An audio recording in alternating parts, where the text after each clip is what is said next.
MS Excel की एक बहुत इंपॉर्टेंट फीचर है, आज उसके बारे में बात करेंगे। एमएस एक्सेल में जब हम होम टैब कर रहे थे तब मैंने आपको एक ऑप्शन करवाई थी जिसका नेम था फ्रीज पेन। फ्रीज पेन की हेल्प से आप अपनी टॉप रो को, लेफ्ट कॉलम को या अपनी रिक्वायरमेंट के अकॉर्डिंग जितनी मर्जी रोज को या जितनी मर्जी कॉलम्स को फ्रीज कर सकते हैं। यानी अगर आप यहाँ से स्क्रॉल करेंगे, जैसे मैं स्क्रॉल कर रहा हूँ, तो फर्स्ट रो में जो हेडिंग्स लिखी हैं, जैसे ये फर्स्ट रो में हेडिंग्स लिखी हैं, तो वो आपको दिखाई देती रहेंगी, लेकिन यहाँ पर ये दिखाई नहीं दे रही हैं।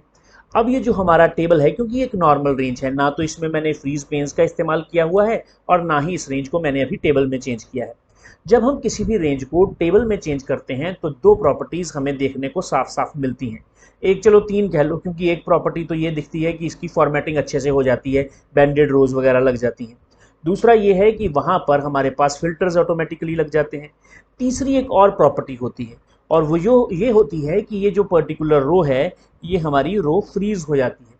यानी इसकी जो हेडिंग्स हैं, ये जो serial number, invoice, product number, ये आपको यहाँ पर जो ए बी सी डी दिखाई दे रहे हैं ना, ये ए बी सी डी दिखाई नहीं देते। इसकी जगह पर आपको serial number, invoice, product, organisation ये दिखाई देगा, जो कि आपकी हेड रो में लिखा होगा। चलिए सबसे पहले इस रेंज को टेबल में चेंज कर लेते हैं। कंट्रोल और टी को प्रेस करते हैं, एंटर की को प्रेस करते हैं, तो आपकी रेंज टेबल में चेंज हो गई है। आपको फिल्टर्स लगे हुए दिखाई दे रहे होंगे, डिज़ाइन टैब ऑटोमेटिकली यहाँ पर पहुँच गई है।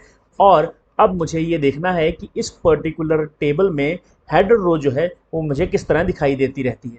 चलिए मैं नीचे की तरफ स्क्रॉल करता हूँ। जैसे ही स्क्रॉल करूँगा तो आप देखेंगे कि जहाँ पर ए लिखा था वहाँ पर सीरियल नंबर आ गया है, जहाँ पर बी लिखा था वहाँ पर इनवॉइस है, जहाँ पर सी लिखा था वहाँ पर प्रोडक्ट है। यहाँ पर ये जो पर्टिकुलर रो है ये आपको दिखाई नहीं देती, कलर्ड रो नहीं दिखाई दे रही। बस जहाँ पर ए बी सी डी लिखा था वहाँ पर serial number, invoice, product, organisation, quantity, rate and sales, जो भी वो हेडिंग है वो आपको दिखाई देना स्टार्ट हो जाती हैं। चलिए नेक्स्ट लेक्चर में मिलेंगे।